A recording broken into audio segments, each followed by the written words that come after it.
Na mtazamaji wa Global TV, kama unavyoona hapa ni katika hospitali ya rufaa ya Bombo iliyopo katika halmashauri ya jiji la Tanga, ambapo mkuu wa mkoa wa Tanga Batrida Salha Bulhani ameweza kufika na kwenda kuwatembelea majeruhi ambao walipata ajali iliyotokea katika wilaya ya Lushoto. Kwa kweli mazingira ya ajali kwa kweli alikuwa anaogopesha sana. Ilikuwa ni kwenye kona hivi. Swing conductor yule walikuwa kifupi walibadilishana na hisi kitu kama hiko. Sasa ile gari lifeli breki cha kwanza, funa ile steering ilishindwa kurudi kwenye mwendo wake. Sasa ndio hivyo, ndio ajali pale ndio ilipotokea. Kidogo nashukuru naendelea vizuri. Niliumia kwenye mkono. Kwenye mkono na huku chini kwenye majiratu madogo haya chubuka basi.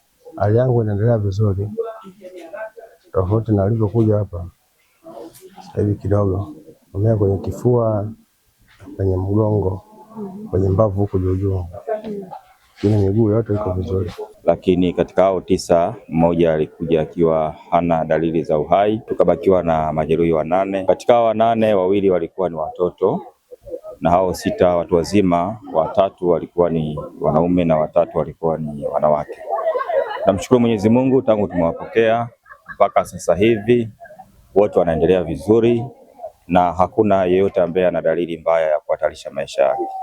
Katika hao 6 sana tuna 2 ambao inabidi wafanywe upasuaji kwenye mivunjiko yao, lakini wengine wote waliobaki wanasubiri tu uangalizi. Wakishakaa vizuri tutawaruhusu kwenda nyumbani. Naambiwa kwamba dereva wa lile gari ni mzoefu, sio kwamba ni dereva mgeni, lakini ndio hivyo, ajali ni ajali. Lakini kwa wale ambao wanakwenda mwendo kasi bila kuzingatia taratibu, na sasa hivi tuna kamanda wa polisi wa mkoa tumeongea na tunaona sasa kuna haja ya kuangalia katika maeneo ambayo yana kona kali, kuweka japo chuma zile za vizuizi, ambapo gari likigonga itapunguza ile kasi ya kuserereka sana. Lakini pia miti, kupanda miti, kungekuwa na miti iliyosimama, gari lingepiga kwenye miti ingeza ikasimama bila kwenda mbali zaidi.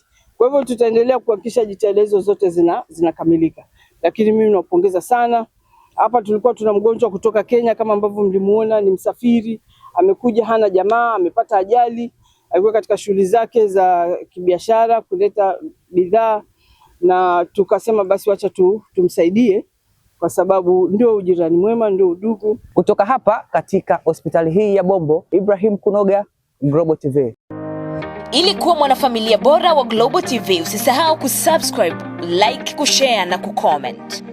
Baada ya kusubscribe, bonyeza alama ya kengele ili kupata taarifa kwa kila video inayopanda Global TV Online.